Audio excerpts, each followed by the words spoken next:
XSFM입니다. I, D, W, K.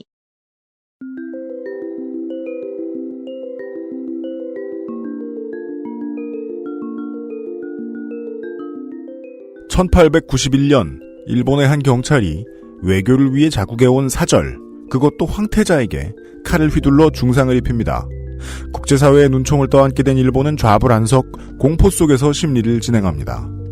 법원의 결론과 그 결론에 따른 파급 효과가 특이했는데요. 오늘의 기묘한 이야기에서 소개해드리지요.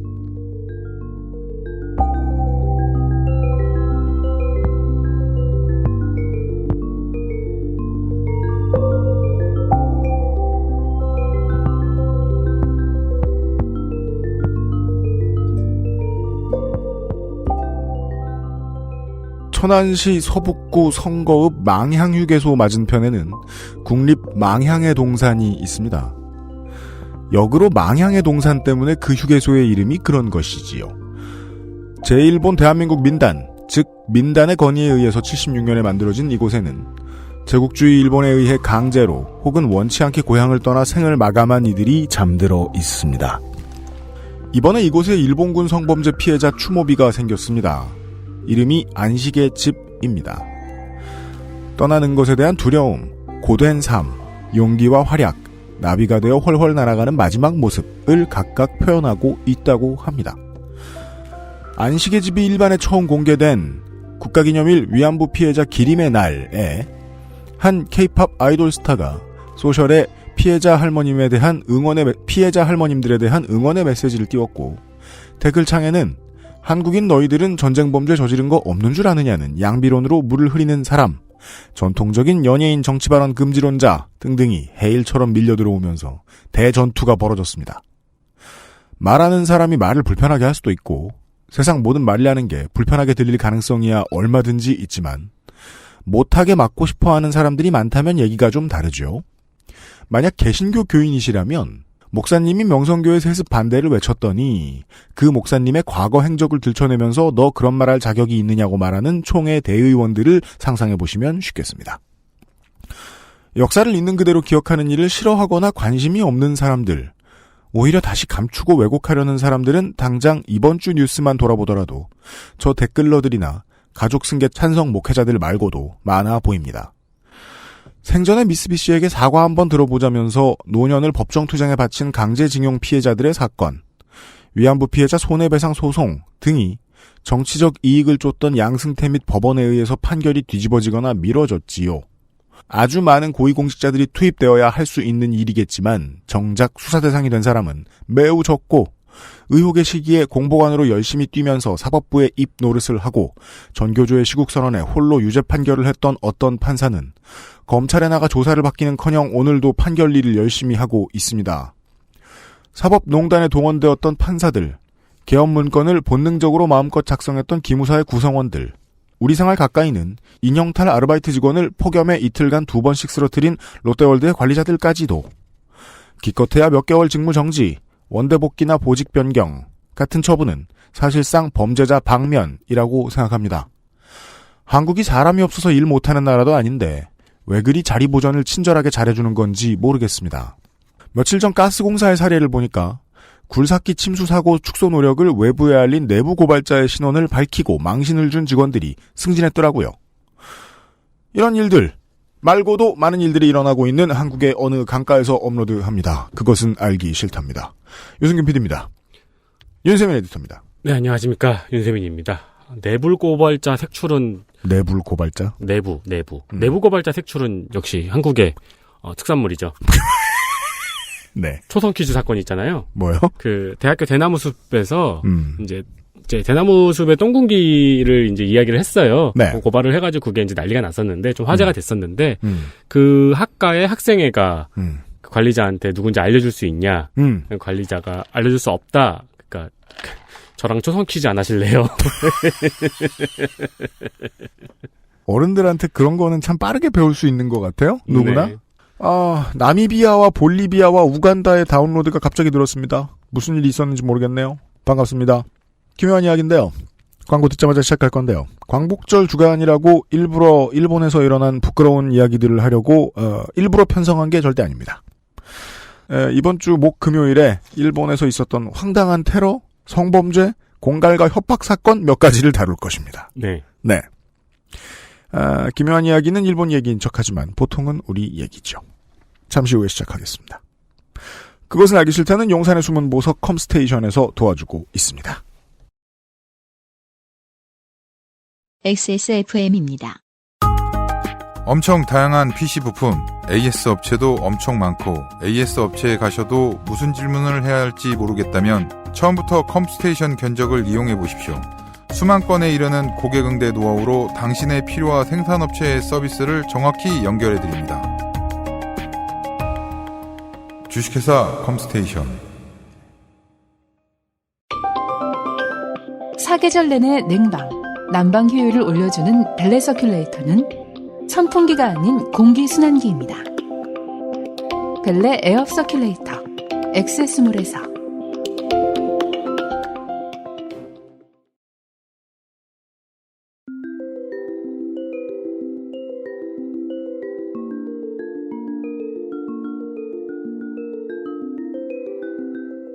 알았던 듯 몰랐던 르포.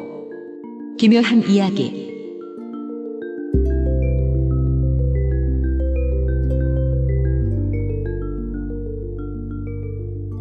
네티즌 103호입니다. 예, 안녕하십니까? 그전까진 인조인간이었는데 103호 뭔지 알아요? 몰라요. 윤세민 에디터. 개미 안 읽었어요? 개미. 네. 오늘은 개미가 됐어요. 네. 번호가 붙어있는 다양한 캐릭터를 찾아다니시는군요. 네. 원래 벨로캉 병정 네티즌 103,683호였다가 네. 예. 그 작품 읽어보신 분들 기억나시나 모르겠어요. 지금은 탐정 네티즌 103호인 걸로 하죠. 네. 우리는 자주 본다고 생각하는데 네. 몇몇 팬들은 오랜만에 봤다고 생각할 겁니다. 예, 오늘은 일본에서 일어난 사건들 중에서 특히 오늘은 시간을 좀 앞으로 당겨보죠. 19세기에서 합니다. 19세기요? 예, 오츠 사건이라는 사건입니다. 오츠 사건이랍니다. 오츠는 지명입니다. 들으시다 보면 이 지명이 나올 겁니다.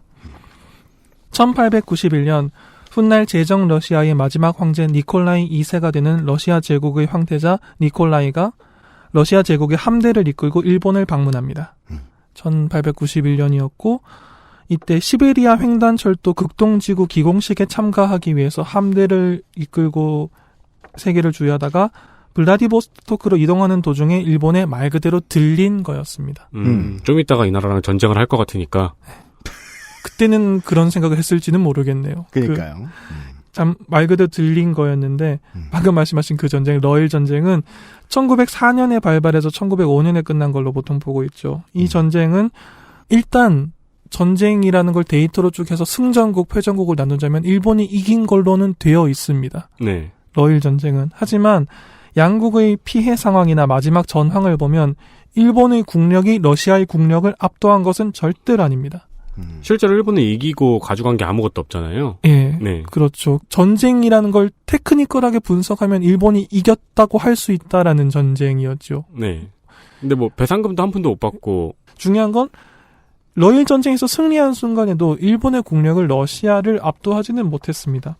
그게 1904년에서 1905년인데 1891년이면 러일 전쟁보다 13년 전입니다. 네. 당시 메이지 유신 이후로 국력이 하루가 다르게 성장하고 있던 일본 입장에서 반대로 말하면 13년 전은 국력이 훨씬 약했던 때라는 거죠. 1891년의 일본은 아직 동방의 약소국에 불과했습니다. 메이지 유신은 상당히 긴 기간 동안 지속적으로 이뤄진 변혁이기 때문에 연도를 특정하기는 어렵지만 일본이 메이지라는 연호를 사용하기 시작한 것은 1868년입니다. 1891년은 메이지라는 연호를 사용한 지 24년째 되는 메이지 24년이었죠. 이때 일본은 아직 서양식 부국 강병의 입구에 서 있던 시절이었어요. 이 당시 일본에 러시아 제국의 황태자가 온 거예요. 이거는 큰일이죠. 당시 일본에게 러시아 황태자 접대는 국가적인 사업이었어요. 이 사람을 잘 대접해야 된다는 게. 그래서 일본 정부는 공식 접대자로 황조기자 해군 대령인 타케히토 친왕이라는 사람을 임명해서 거국적인 접대에 들어갑니다. 메이지라는 게 제가 얼른 생각해도 제 머릿속에 이미지가 예. 그 근대화가 예. 되고 있는 과정에서 이제 서양식 문물도 많이 받아들이고 그렇죠. 일본 내부 국민들의 정서도 이제 분할돼가지고 갈등이 있고 이런 시기였죠. 그렇죠. 그런 시기에 그 서양 열강의 한 축이라고 할 수 있는 러시아 제국의 황태자가 오는 거기 때문에 우리가 서양 열강처럼 이런 상황에서 외교적으로 접대를 할 국력이 있고 우리도 예의 범절을 알고 있는 사람들이고 이런 걸 보여주는 게 굉장히 중요했던 거예요. 그리고 머리 위에 있는 서양 열강이었잖아요. 그렇죠. 네. 당시 일본은 그 열강에 들어가지는 못했던 시점이니까요. 이 접대를 받는 쪽인 니콜라이 황태자는 블라디보스토크로 향하던 도중에 일본을 들린 거기 때문에 일본 남쪽에 있는 항구들을 하나씩 들려갑니다. 기항을 잠깐 해서 그 항구 주변에서 좀 쉬고 관광도 하고 다시 배에 올라서 함대 자체가 다음 좀 더 북쪽에 있는 항구로 가고 유유자적하게 이제 관광을 했던 거죠.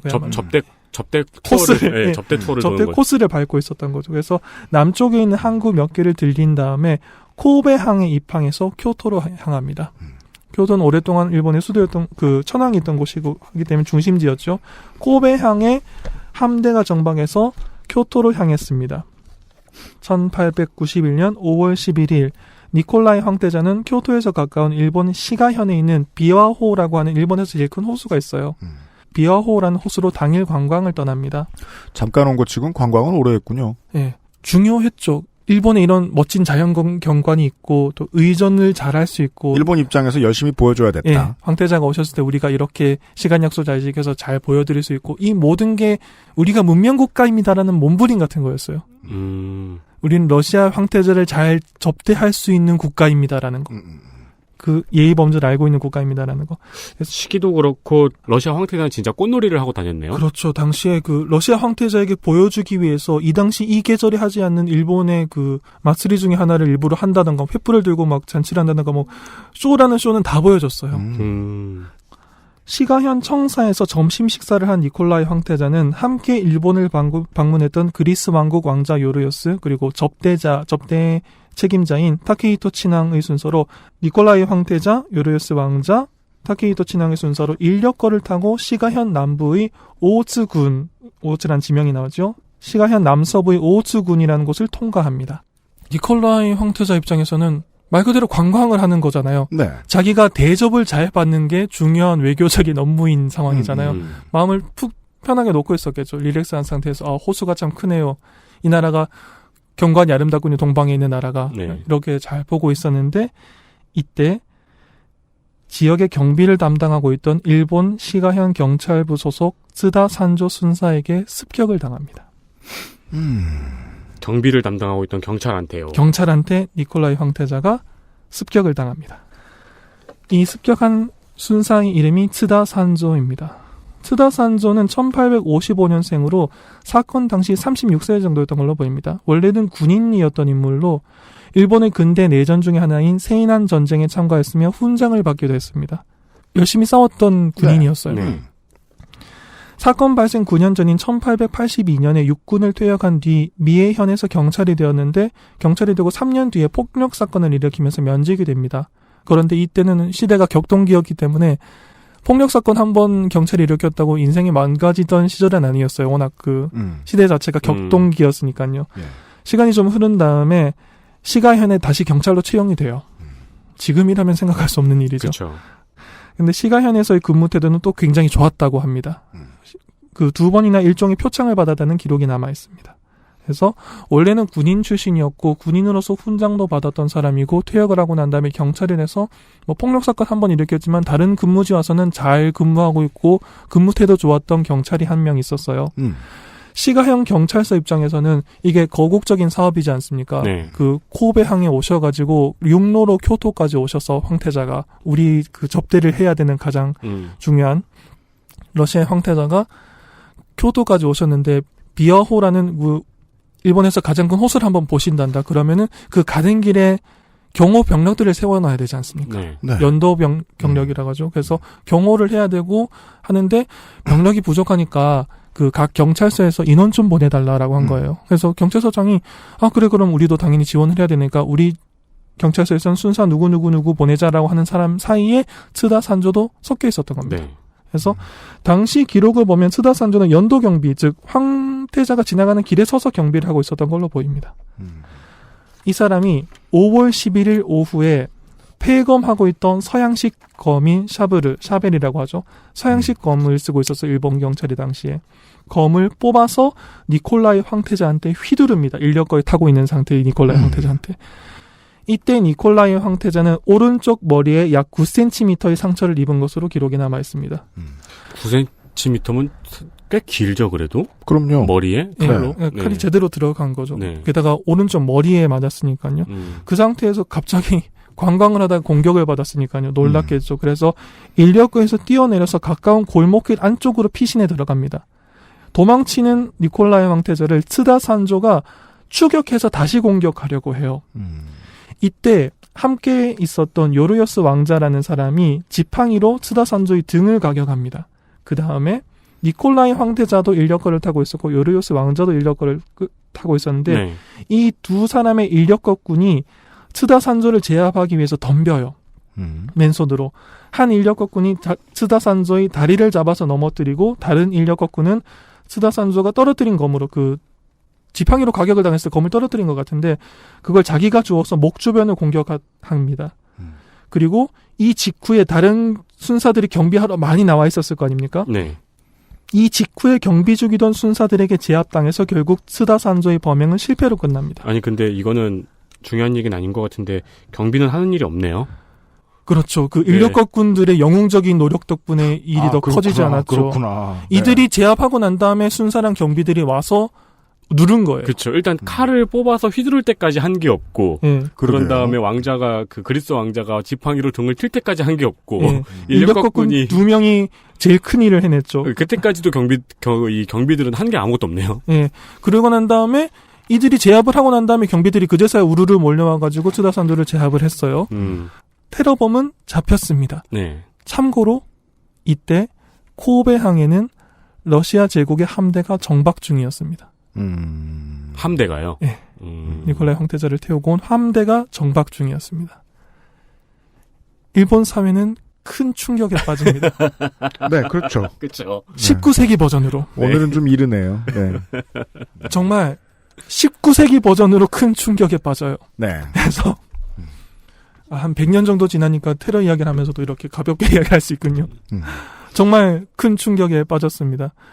기록에 보면은 타케히토 치난 그러니까 일본 쪽 접대 담당자가 자기는 다가가지도 못하게 사람들이 인산인해를 이루고 있었다고 해요. 그래서 자기도 인력거꾼에 내려서 이미 그 상황이 끝난 뒤에 사람 사이를 헤치고 나가서 겨우 니콜라이 황태자한테 접근할 수 있었다고 해요. 그래서 사람들의 모여 있는 걸 헤치고 보니까 오른쪽 머리에 9cm 정도 칼로 맞은 상처가 있으면 당연히 얼굴 전체가 피가 범벅이 되어 있겠죠. 네. 온몸으로 피가 흐르고 있는 상황에서 인력거꾼이랑 다른 나라 왕자가 그 일본 경찰복을 입고 있는 사람을 제압하고 있고 누가 봐도 일본 경찰이 칼을 휘두른 거예요. 네. 그런데 여기서 가까운 코베항에 러시아 함대가 있어요. 네.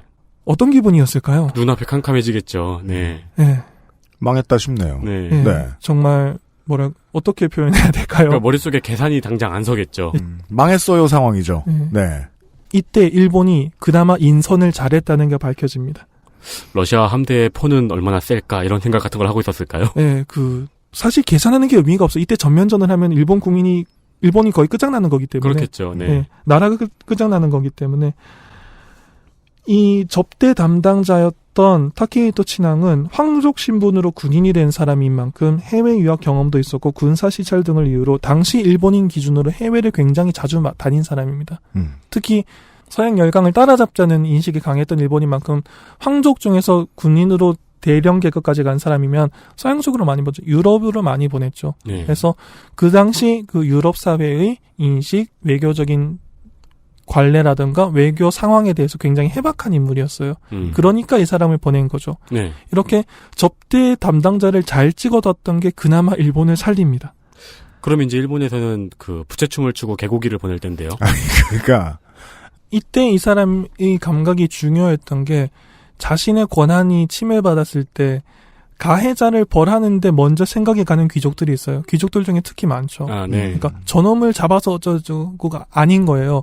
이 상황에서 중요한 거는 니콜라이 황태자의 기분을 어떻게 좋은 방향으로 그렇죠. 1mm라도 가져갔냐예요. 네. 그 판단이 안 서는 사람 있잖아요. 왜? 자기가 너무 중요해서 그 자기의 자존심이 너무 강하기 때문에 자신이 컨트롤하는 공간에서 무슨 사건이 벌어졌을 때 책임자를 벌하는 쪽으로 생각이 가는 사람 있잖아요. 그러니까 해결하기 이전에 조회부터 불러서 예. 예. 화부터 내는 사람 있잖아요. 이 사람은 그런 사람이 아니었던 거예요. 이 상황에서 중요한 건 내 기분이나 저 테러범을 어쩌고 그 모든 것 이전에 이 황태자의 기분을 보호하는 게 우리의 살 길이다라는 걸 파악할 만큼 유능한 인물이었던 거죠. 네. 그래서 이 일본 황족은 당시의 최신 기술인 전보로 도쿄로 전보를 보냅니다. 천황에게 직접. 상황을 일단 정리해서 보고를 하고 여기서 중요한 게 나오는데 천황이 직접 여기로 오셔야 되겠다라고 말을 해요. 사태 분석이 그렇게 되었다. 예. 네. 천황이 직접 여기까지 오셔야 되겠다라고 이야기를 합니다. 그래서 천황과 주고받은 전보 내용이 아직 남아있어요, 사료로. 뭐, 개고기를 대접하거나 아니면은 부추춤을 주거나. 네, 부추춤을 주거나. 예, 우리나라 외교사절이 한 일은 아니니까요. 네. 아니면은 그 범인의 효수를 이렇게 갖다 바치거나. 예, 수급을 바치거나. 네. 그러니까 러시아 황태자가 자국에서 자국 경찰복을 입은 자에게 칼로 상해를 입었다는 게 외교 문제라는 걸 파악할 만큼 센스가 있던 사람이라는 거죠. 외교 문제를 파악하려면 이쪽에서 뭔가 제스처를 보여야 되는데 우리가 쓸 수 있는 카드 중에서 제일 센 거 천황이 오셔야 된다. 네. 그러니까 황족에 가는 게 의미가 있는 거예요. 이게 황족이 아니라 그냥 관료였으면 그런 말은 못했을 것이다. 가능성이 높죠. 천황이 오라가라로 가기 어렵잖아요. 그렇죠. 1891년 감각으로. 그리고 천황이 와야 된다는 1891년 감각. 네. 판단이 쓸 때까지 굉장히 많은 단계를 거쳐야 되잖아요. 미리 보고. 그렇죠. 네. 근데 황족인 그게 가능했던 거죠. 네. 그렇기 때문에 천황이 직접 그 메이지 천황에게 보고를 하고 오실 필요가 있다는 의견을 전달합니다. 이게 중요한 게 그 남쪽에서 항구를 하나씩 들려서 코베까지 온 거였잖아요. 원래 접대 루트는 요코하마 도쿄를 들리는 거였어요. 그러니까 거기에서 천황과 만날 예정이었어요. 네. 코베가 남쪽에 있지 않습니까? 네. 그 교토가. 북쪽으로 원래는 황태자가 올라가는 코스였는데 올라가기 전에 여기서 사고가 터진 거예요. 그런데 황족인 사람 입장에서 생각하기에 아니야 이거는 외교 문제이기 때문에 천황께서 오셔야 되라고 전보를 친 거예요. 그건 판단이 굉장히 빨랐네요. 네. 네. 일본을 살렸죠 사실상.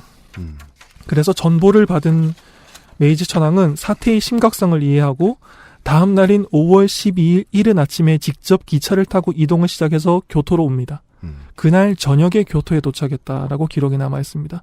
왜 저녁에 도착했을까요? 당시엔 신칸센이 없으니까요. 네. 중요한 얘기죠. 굉장히 빠른 거 아닌가요? 네, 당시 기술로 굉장히 빠른, 그러니까 특별히 열차를 보낸 거예요. 네. 그럼에도 불구하고 전제군주가 거의 새벽에 출발해서 저녁에 도착할 만한 여정을 다음날 바로 잡은 거죠. 교토면은 오사카 옆에 있는 예. 거죠. 그러니까 1800년대 부산에서 1터졌는데 서울에 있다가 부산으로 그날 저녁에 내려간 거잖아요. 예. 게다가 그 거리가 굉장히 멀기 때문에 전제군주의 심기보호는 당시에는 중요한 개념이지 않습니까? 네. 그게 문제가 아니었던 거예요. 이 사람이 직접 빨리 가야 되는 거예요. 그래서 아침 일찍 출발해서 저녁에 도착합니다. 그리고 놀라운 일이 벌어지죠.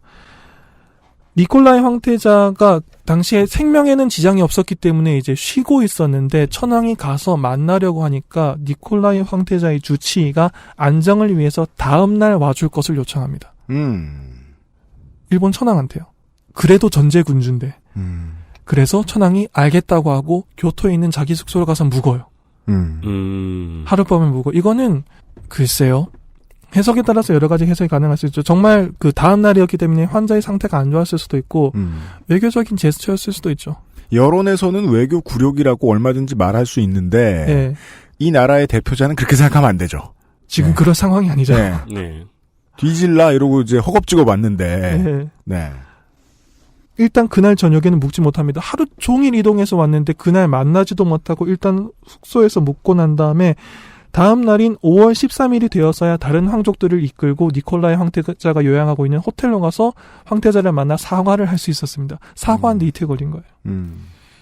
그러나 러시아 본국은 니콜라이 황태자에게 토교 방문을 중단하고 코베에서 곧장 블라디보스토크로 귀환할 것을 지시합니다. 누군들 관광을 더 하겠습니까? 이 상황에서. 본국이라고는 하지만 황태자에게 지시할 수 있는 본국은 황제라는 뜻이죠. 네. 그 말은 러시아 황제에게 당연히 보고가 올라갔다는 말이고 당연히 러시아 황제가 굉장히 불쾌했다는 뜻이죠. 차르가. 네. 덜덜 떨고 있죠 지금 일본은. 예. 그래서 그 이후의 모든 일정이 중단되고 코베항에서 직접 블라디보스토크로 러시아 함대가 이동한다라는 게 결정이 됩니다.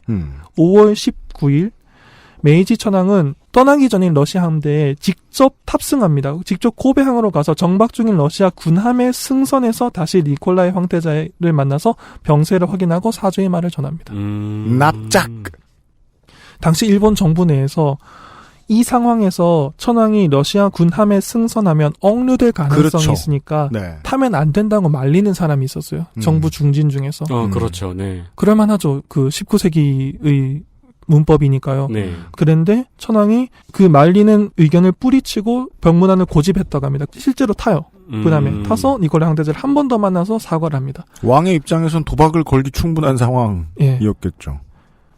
그 뒤 러시아 함대는 더 이상의 의사표명을 하지 않고 일본을 떠납니다. 자, 격동에 열흘 정도가 지나갔어요. 아, 열흘 지난 거예요. 그래서 11일부터 19일이니까 일주일보다 조금 더 지났네요. 네. 격동의 시간이었죠. 일본 정부와 일본 사회의 구성원 상당수는 이 사건으로 분개한 러시아가 일본에 선전포고를 하고 대규모 병력을 투입해서 일본을 정벌하려 들 가능성이 있다고 진지하게 고민했어요. 근데 안 고민하면 됩니까? 글쎄요. 이런 일이 이럴 가능성까지는 없을 것 같은데 실제로는. 그러니까 이런 일은 왜냐면 전쟁을 내기 위해서 이런 일을 일부러 만들죠. 네, 보통은 그렇죠. 네. 네, 그래서 범인의 그 루틴도 의심을 해봐야 되고, 그리고 이게 일부러든 아니든 정벌하고 싶었으면 구실로는 충분하지 않습니까?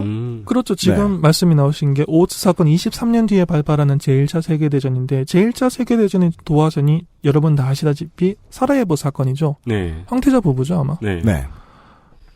이 시대의 사람들에게 이 걱정은 그렇게까지 심각한 과잉 반응은 아니었어요. 당연합니다.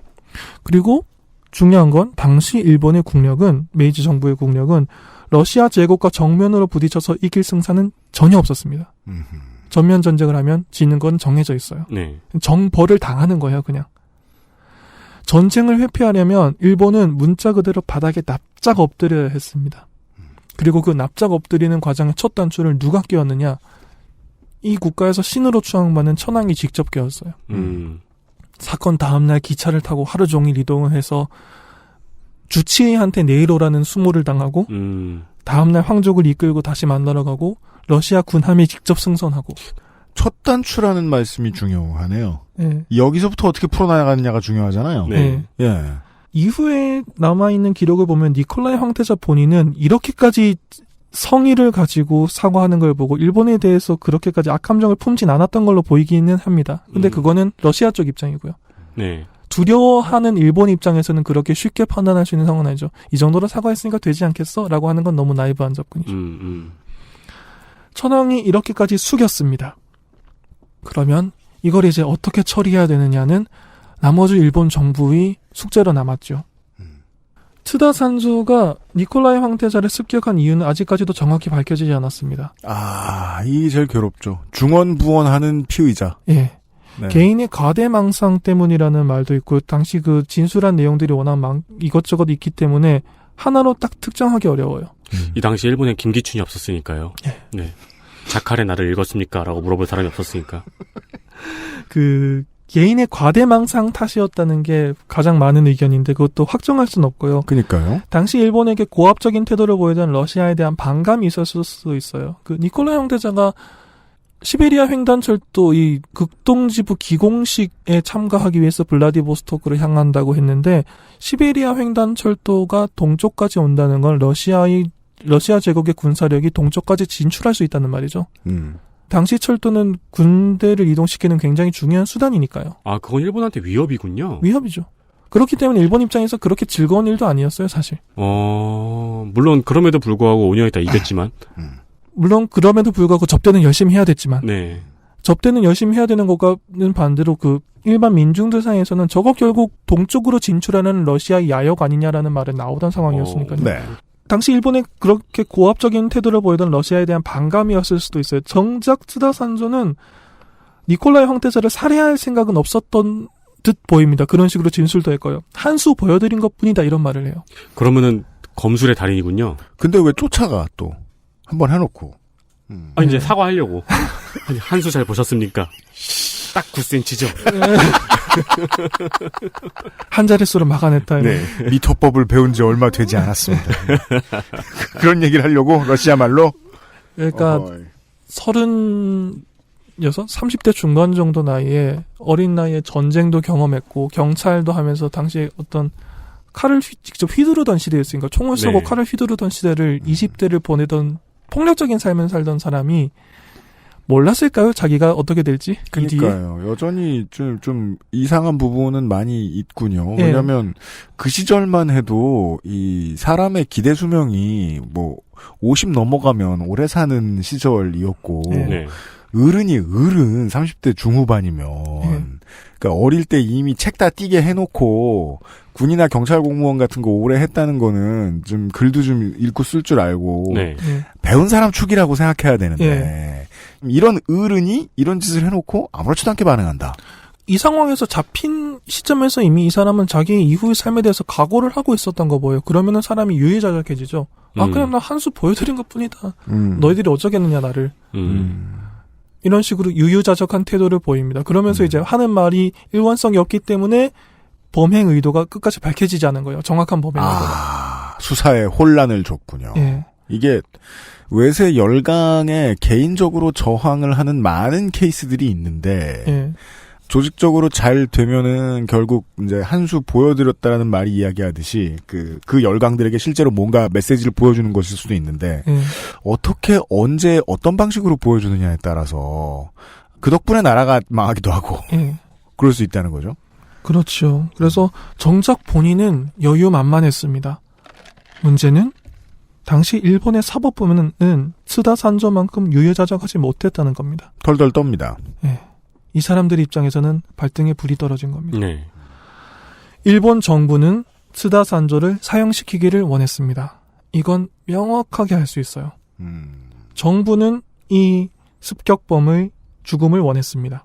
그게 외교라고 생각을 했군요. 예, 그게 일본을 전쟁의 위기에서 구할 수 있는 길이기도 했고 또 당시의 기록들을 살펴보면 솔직한 심정으로 츠다 산조 개인에 대한 증오도 읽혀요. 일본 정부 고위 관계자들이 기록에 그런 게 나와 있어요? 하는 말투를 보면은 이건 저희 감상입니다만 개인이 밉지 않았다라고도 말하기 어려울 것 같아요. 우리가 10년, 20년 앞으로 계획을 세워놓고서 예. 우리도 군국주의 국가로 성장할 수 있도록 엄청나게 준비하고 있었는데 거의 첫 단계에서 너 때문에 망하게 생겼다. 나라가 소멸하게 생겼으니까요. 러시아 측도 비공식적으로나마 츠다 산조의 죽음을 원했던 것으로 보입니다. 일본 사회의 전체적인 분위기도 츠다 산조의 죽음을 원했습니다. 한 개인의 폭주로 인해서 국가 전체가 전쟁의 위기를 겪고 있는데 대중이 보일 만한 합리적인 판단이죠. 이때 일본은 정말 러시아의 환심을 사기 위해서 할 수 있는 일을 다 했어요. 막 학교가 근신하는 의미로 휴교령을 내리기도 하고 츠다 산조라는 이름을 어떤 지역에서 금시하기도 하고 신생아에게 붙이는 걸 과잉 반응을 했어요. 정말 전쟁을 통해서 망하기 싫다는 메시지를 보내줬어요. 러시아 쪽에. 아무튼 꾸준히 납작 엎드렸다는 거 아니에요. 국민 전체가. 사회 전체가 납작 엎드리고 있었어요. 그런데 이 모든 일의 원흉이 나 그냥 한 수 보여준 거야 이러고 유유자적하게 앉는 거예요. 어떻게 증오를 사지 않겠습니까? 일본 정부도 러시아 정부도 일본 사회도 이 사람의 죽음을 원했습니다. 우리가 지금 까딱 잘못하면 러시아령 남사할린이 되게 생겼다. 예. 예. 문제는 정작 판결을 내려야 할 사법부의 입장이었습니다. 당시 일본의 형법은 사람을 살해하려 했으나 미수에 그친 경우에는 최고형을 무기징역으로 규정하고 있었습니다. 이거는 메이지 유신 이후에 새로운 서양식의 형법을 들어오면서 받아들인 형법이었습니다. 지금의 형법이랑은 조금 다릅니다. 네. 구형법이라고 하는데 그러니까 일본이 이걸 받아들인 지 얼마 되지 않는 시점이었어요.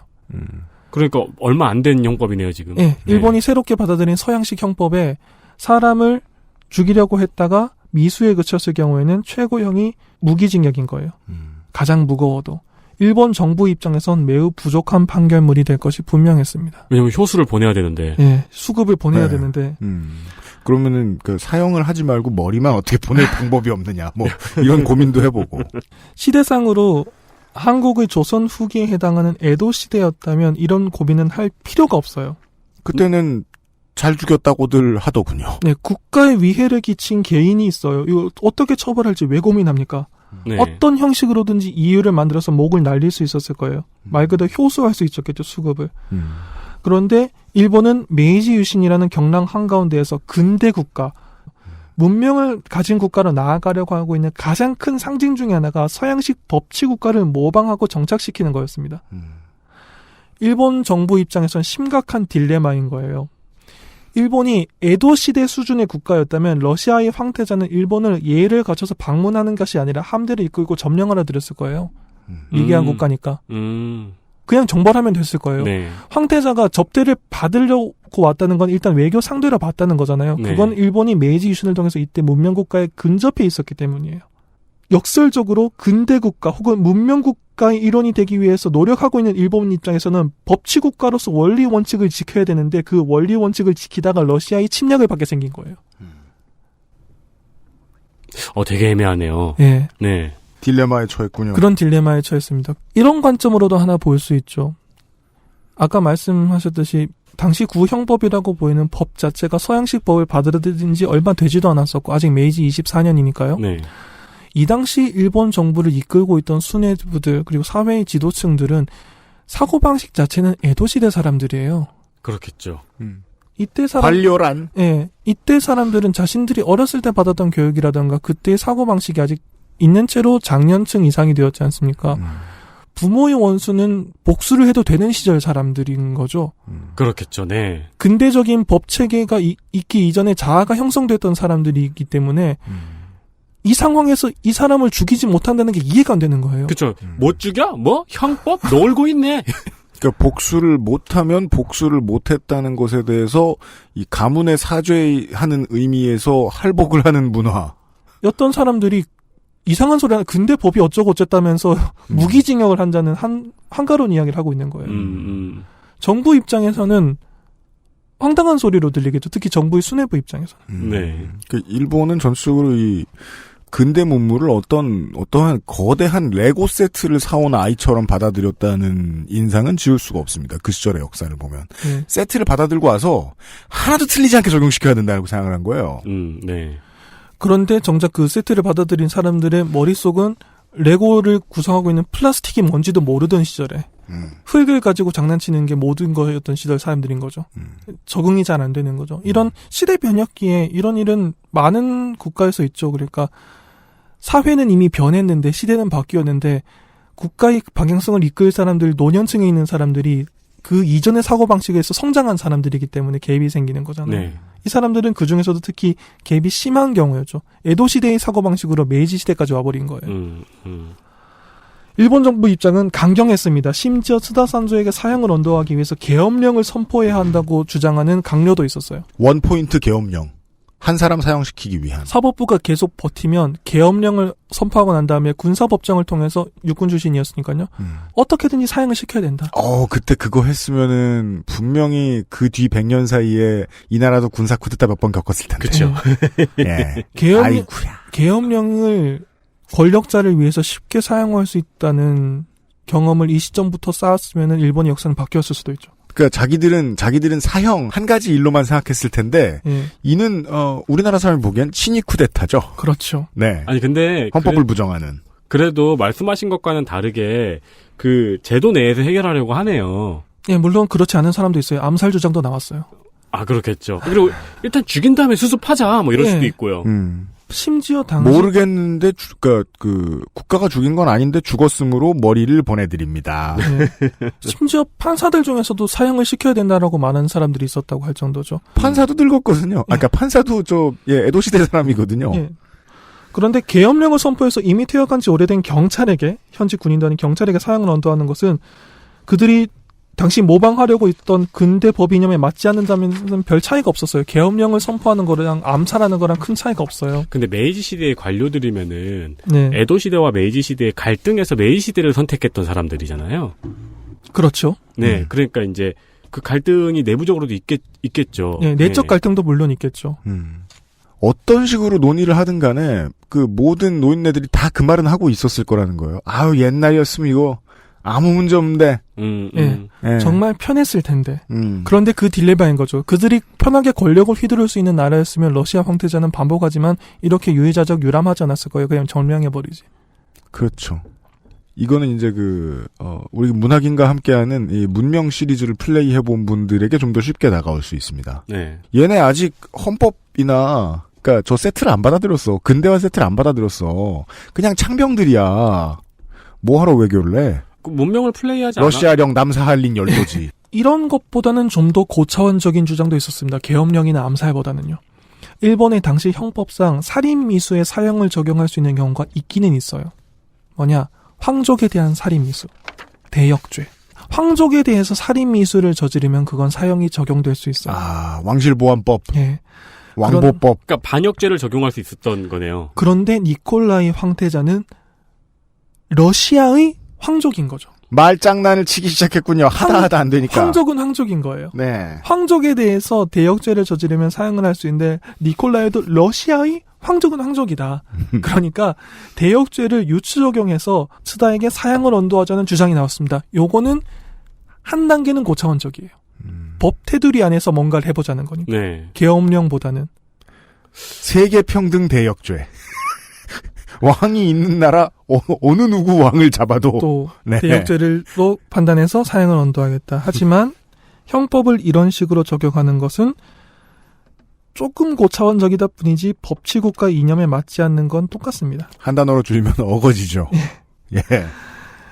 그래서 일본 정부가 이렇게 가능한 모든 안을 다 제시하면서 사법부에 사형을 언도해라라고 하고 있는데 오우츠 사건 발발 당시에 대심원 원장, 현대식으로 말하면 최고재판소 장관, 한국식으로 말하면 대법원장에 해당하는 인물이 코지마 코레타카라는 인물이었습니다. 이 코지마 코레타카라는 인물이 일본 정부가 강력하게 주장한 대역죄 유추 적용에 분명하게 반대 의사를 밝힙니다. 변수가 나오네요. 지금 사법부가 행정부의 압박에 버티고 있는 거네요. 예, 압박을 받으면서. 사법부의 수장이 대역죄 유추 적용은 분명히 안 된다라고 밝혀버립니다. 쉽게 얘기하면 사법거래 하지 않겠다. 예. 라는 얘기군요. 이유는 간단해요. 일본은 법치국가다. 법을 지켜야 된다. 두 가지죠. 멋있고 답답한 말이죠. 그렇죠. 그렇죠. 멋있는 말이긴 한데 만약에 이때 이 사람의 말을 들어서 일본이 러시아의 침공을 받아서 몇백만이 죽였으면 답답한 말이 될 뻔했죠. 그렇죠. 따라서 정부는 울고 싶죠. 정말 답답해서 울고 싶을 심정이었을 거예요. 그러니까 정부의 막료들은 이거 어떻게 진짜 쿠데타가 맞나 보다. 이참에 대법원장도 목을 치고 그래 둘로 늘리자. 범인도 잡고 대법원장도 잡자. 보내는 수급을 2개로 늘리자. 예. 이걸 그럼 왕 무시하는 거야? 생각하면 이렇게 옛날의 상황에서는 강요들은 정말 답답하고 환장하겠죠. 예. 현대를 경험해 본 적이 없는 사람들이잖아요. 에도 시대의 뇌로 근대를 이때는 비하의 말이 아니라 정말로 그냥 모방을 하고 있었던 거예요. 네. 근대의 시민으로 태어나서 근대적인 국가를 운영하고 있는 게 아니라 근대가 이런 거다, 문명이 이런 거다라고 누가 가르치고 배우니까 이대로 행동하는 게 맞는 일이다라고 해서 흉내내고 있었던 거예요. 그게 나쁜 일이 아니에요. 원래 흉내를 내다 보면 그게 사상이 들어오게 되는 거니까. 정착이 되는 거니까. 그래서 문명 국가의 정부를 흉내를 내고 있는데 그러다가 우리 다 죽게 생겼어라고 하는데 저기 누군가가 아니야. 계속 낼 거야. 일본은 법치주의 국가야. 사형 안 해. 라고 말한 거예요. 근데 그 사람이 사법부 수장인 거예요. 네. 이 메이지 텐노, 니콜라이 당시 황태자, 니콜라이 2세는 모두 체력이 저질이었던 것으로 알려져 있죠. 소시적에. 그래요? 매우 병약했던 것으로 알려져 있습니다. 네. 메이지 천황은 나중에 운동을 열심히 하고 체력 관리를 되게 열심히 했대요. 근데 니콜라이 2세는 건강 관리가 잘 안 됐다고 하죠. 그 뒤에도 꾸준히. 계속 병약하고. 그렇죠. 그래서 이제 라스푸친 같은 승려가 결국은 섭정을 할 수 있도록 자리를 내줄 수밖에 없었던 것인데. 그 친구군요. 그렇습니다. 예. 러시안 네티즌 사가 이런 양반들 사이에서는 그때 이제 칼을 맞지 않았으면 오츠 사건에서 네. 예. 이 니콜라이 2세의 건강이 좀 달랐을지도 모른다라는 가정을 하는 사람들도 심심치 않게 있습니다. 아니 근데 칼을 맞았으니까 운동 좀 해야겠는데라고 생각을 해야 하지 않을까요? 크리티컬하게 데미지를 입으면 어쩔 수 없죠 또. 운동에서 복구를 못하는 걸 수도 있죠. 아무튼 니콜라이 2세의 나약했던 이미지 나중엔 참수로 이제 생을 마감하게 되는데 네. 제정 러시아와 함께 니콜라이 2세의 유약했던 이미지의 출발과도 같은 사건입니다. 예. 아무튼 이런 이야기를 하고 있었어요. 예, 이번 주에 기묘한 이야기입니다. 광고를 듣고 오죠. 그것은 알기 싫다는 관절 건강에 도움을 줄 수도 있는 바이로메드 무르핀에서 도와주고 있습니다. XSFM입니다.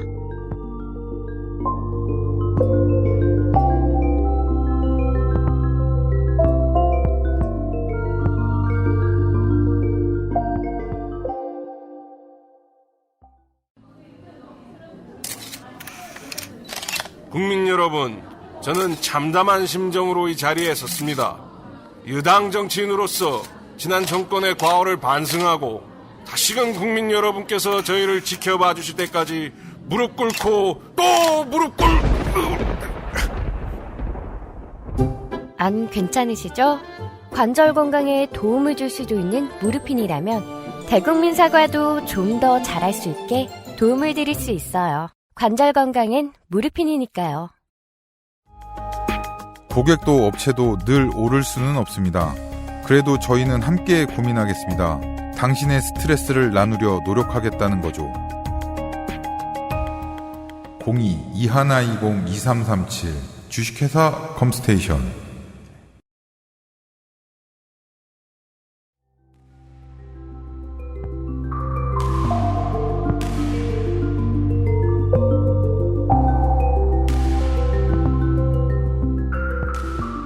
돌아왔습니다. 역사를 배우면 재미있는 중요한 이유들 중에 하나가 역사에서 가정을 해보면 재밌다는 거죠. 혼자 앉아서. 네. 혼자 앉아서 하는 것들 중에 꽤나 재밌는 게 가정입니다. 네. 네. 물론 뭐 혼자 하는 가정 중에 최고는 내가 돈이 많다면이지만 로또에 당첨되면. 네. 그거 말고 역사의 가정을 해보는 것도 재미있습니다. 무섭기도 하지요. 저 동아시아에 살고 있는 사람들 입장에서는. 예를 들어 이제 뭐 한국으로 저로 말할 것 같으면 그런 생각을 가끔 할 때가 있어요. 한국 전쟁에서 정말이지 미국이 고려해봤던 바대로 미국이 한반도를 포기했다면, 네. 우리는 어디로 갔을까? 여기 살고 있었던지 다른 나라의 사람으로, 네. 아니면 경상남도에 모여 있었던 많은 피난민들과 함께 태평양 어딘가로 갔을 가능성이 되게 높겠죠. 일본으로 갔거나. 근데 보통은 이제 뭐 미국의 대리전이었으니까 미국령 어딘가를 개척해서 살았거나, 그러니까 뭔가 그 사탕수수 같은 걸로 이제 김치를 해먹고 있었겠죠. 일본도 그런 이제 역사 덕후들이 그런 전제를 이 사건을 가지고 많이 해봤을 것 같아요. 네. 우리가 러시아령 남사할린 군도가 되었다면 우리는 어디 가서 살았을까? 그때 이 일을 막지 못했다면. 네티즌 103호와 함께하고 있습니다. 역사라는 게 참 재밌죠.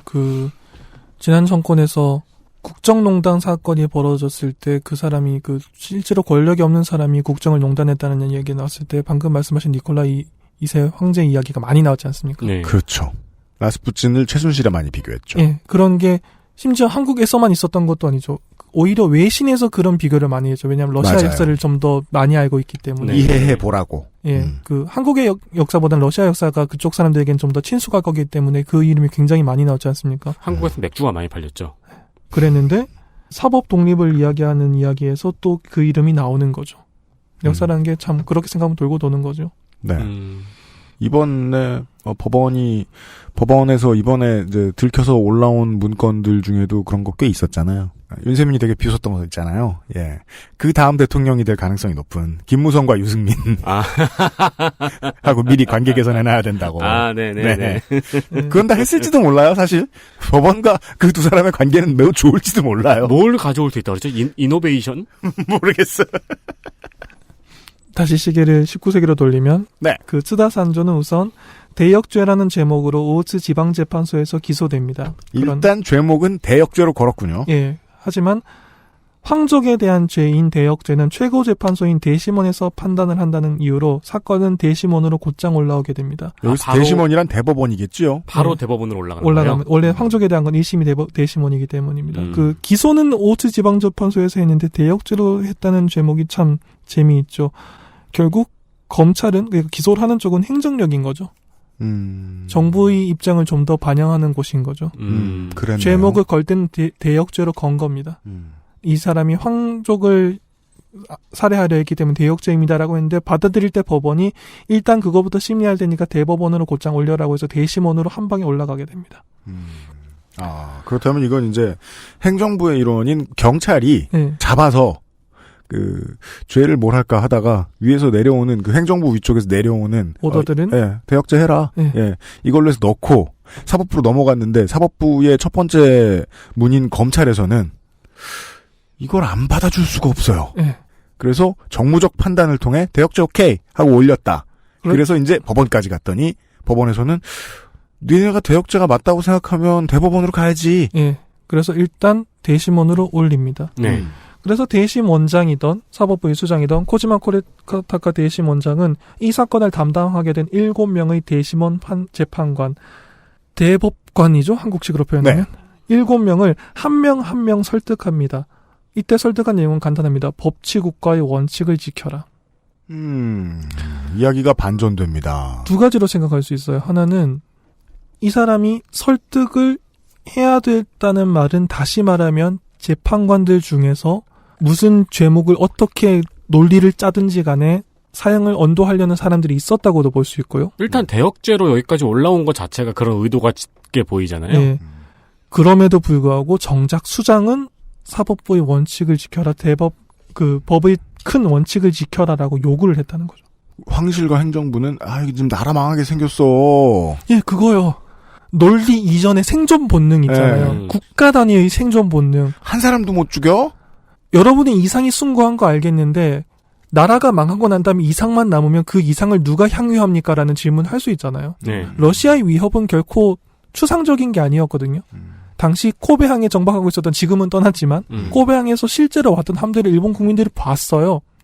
저게 무기를 싣고 다시 올 수 있다고 생각하는데 우리의 이상은 말이야 이러고 있는 거예요. 그러면 우린 나중에 그냥 문명에 사라진 문명 중에 하나로 남는다고? 그렇죠. 그 갈림길이죠. 그 법복 입은 재판관들이 우리의 이상을 막 설득하고 있는데 나머지 사람 전부 다 답답한 거예요. 그러다가 우리가 죽으면? 전쟁이 나면 여러분이 총 들고 전선에 섭니까? 아니죠. 어떻게 할 거냐라고 그 정부 입장에서는 답답한데 코지마 코레타카는 한 명 한 명을 설득합니다. 간단해요. 법치국가의 원칙을 지켜라.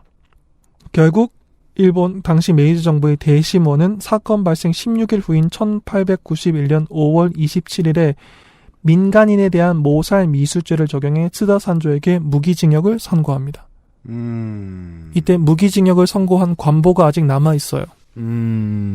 일단 러시아의 황족이므로 황족이다라는 말장난을 인정해주지 않았고요. 예, 민간인으로 보았고 일본의 법으로 봤을 때 니콜라이 황태자는 민간인이다. 일반적으로 생각할 수 있었던 그 당시 그 나라 법에 살인 미수죄를 적용했을 때 나올 수 있는 최대한의 처벌 무기징역을 넘기지 않았고요. 예. 아무튼 법을 지켰다. 예, 법을 지킵니다. 행정부의 원과 영 다르게. 예. 그러면 행정부는 못 죽였네요? 못 죽였죠. 그러니까 행정부는 판결 나오는 날에 이제 대성통곡. 아이고 우린 망했네. 네. 아니면 정말 몇 명 정도는 전쟁 예산을 계산하기 시작했을 수도 있죠. 그렇죠. 아이고 저 열선비들 하면서. 실제로 우리가 계산하려면 전비를 어디서 마련할까를 주판을 튀기기 시작했을 수도 있어요. 정말로. 그렇죠. 우리 철 얼마나 있지? 예. 총탄이 몇 달이나 버틸까 이런 계산을 했을 수도 있어요. 판결이 나온 날. 그런데 이때 일본이 놀라운 경험을 하게 됩니다.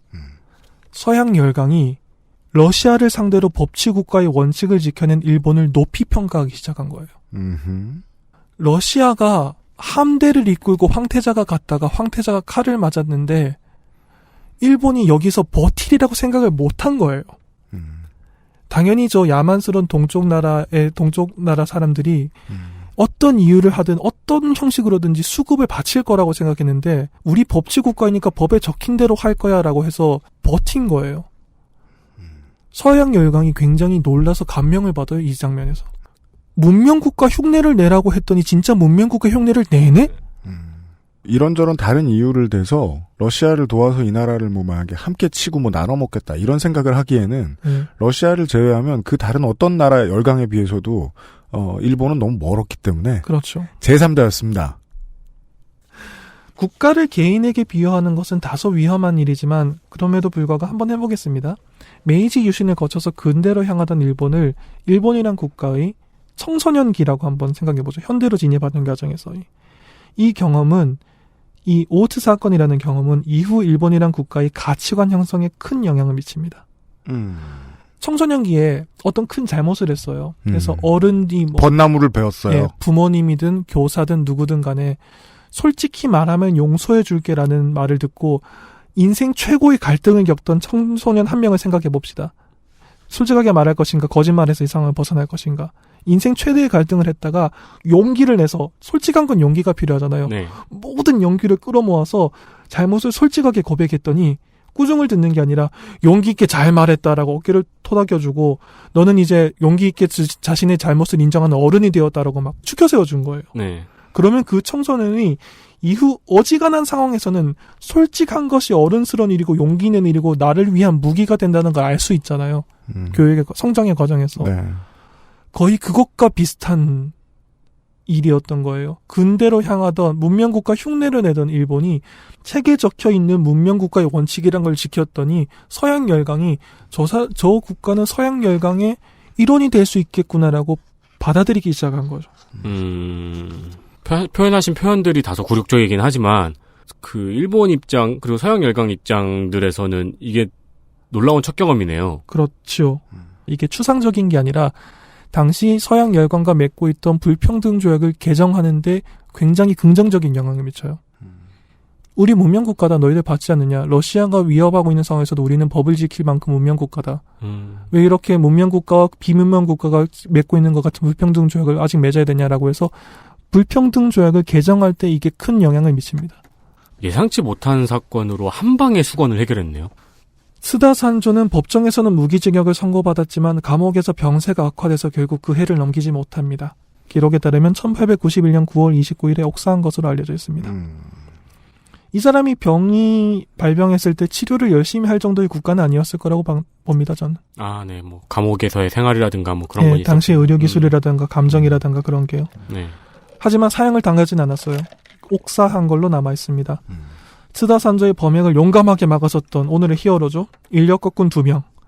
당시 일본에서도 러시아에서도 낮은 신분이었어요. 그러는데 이 낮은 신분으로 차별받던 사람들임에도 불구하고 러시아, 일본 양국에서 영웅 대접을 받습니다.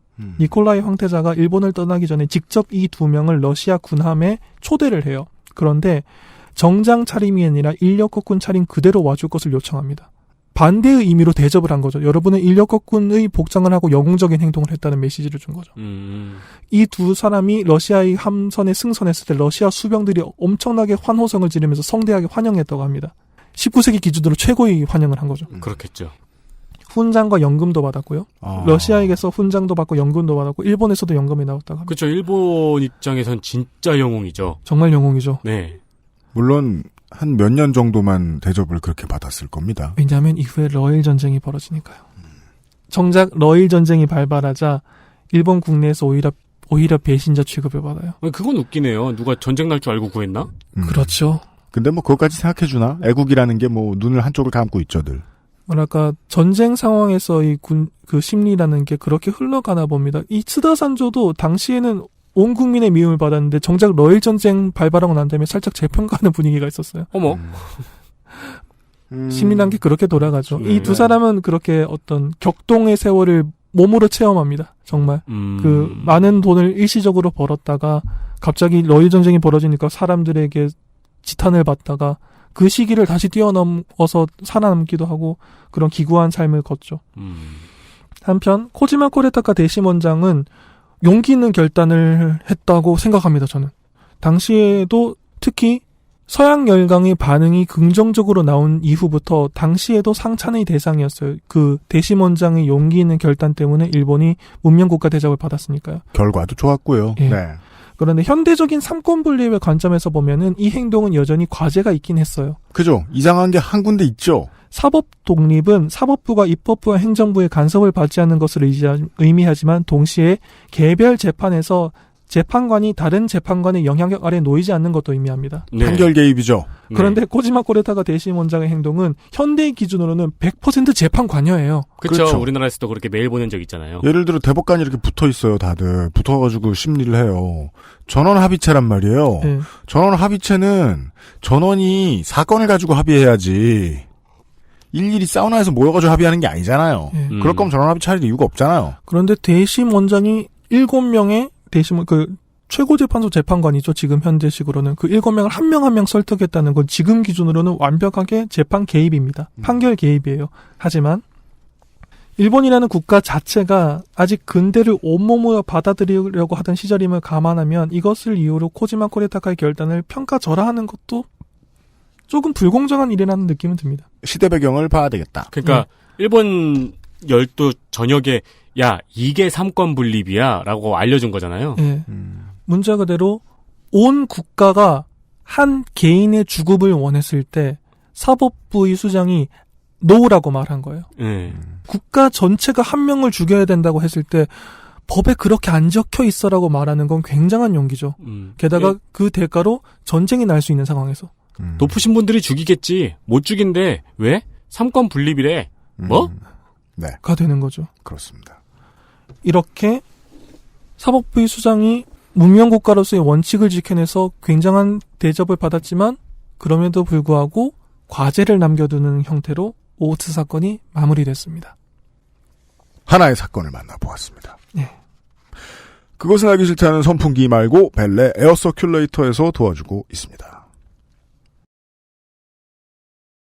XSFM입니다. 벨레 에어 서큘레이터는 선풍기가 아닌 공기순환기입니다. 벨레 에어 서큘레이터 엑세스몰에서. 안 괜찮으시죠?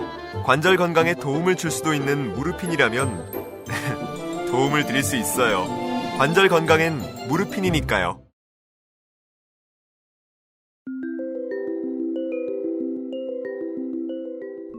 확실히 올해 들어서 시사 문제를 보는 관점에 있어서 많은 한국어 사용자들이 달라진 상황을 하나 경험하고 있는데요. 그전까지는 재판에 가고 검사가 구형을 하고 요 정도까지만 보이다가 올해부터는 판사가 어떻게 판결하는지가 계속 눈에 들어옵니다. 네. 그래서 자기가 이제 본인이 보시기에 읽는 사람들이 보기에 마음에 드는 판결과 그렇지 않은 판결들을 가지고 생각들을 많이 하시는데 그래서 법원이 갑자기 본의 아니게 중요한 조연이 된 사건들이 많이 떠오르실 거라고 생각을 합니다. 네. 이번 주에도 많았고 기사만 보는 게 아니고 판결문을 보는 분들이 많이 늘어났죠. 그렇죠. 네, 중요하거든요. 오늘 이야기를 들었던 사례는 요즘 나오고 있는 사법 관련된 문제하고는 아주 크게 연결되어 있다고 생각하면 좀 곤란하겠습니다. 이 삼권 분립의 첫 번째 장에 대한 사례를 다룬 거라고 보시면 되겠습니다. 네. 예. 재판부에 대한 존중, 법에 대한 존중. 요즘 우리가 화가 나는 이유가 그거잖아요. 법을 존중해줬더니 이 법관이 자기를 존중하는 줄 네. 착각한, 예. 자기가 존귀해진 줄 아는 그 상황하고도 상관이 있는 얘기가 내일 나올지는 모르겠습니다. 두고 봅시다. 근데 일본이 이렇게 자주 충격을 받고 뒤집히는 국가는 아닐 텐데 매번 이렇게 이야기에 반전이 있는 거는 앞에 있는 인조인간의 장문 실력이겠죠? 네. 아니 그 충격도 받긴 받는데요. 네. 네. 그 충격 받을 때마다 적어놓은 거죠. 네. 인조인간이라 오래 사니까. 하기사 뭐 큰 충격은 플레이스테이션 2 나왔을 때도 받았을 테니까. 네. 내일 이 시간에 일본이 또 뭘로 큰 충격을 받았는지 다른 사례들을 좀 보도록 하겠습니다. 네티즌 103호와 함께 인사드립니다. 유승균 PD와 윤세훈 에디터였어요. 감사합니다. 감사합니다. XSFM입니다. I, D, W, K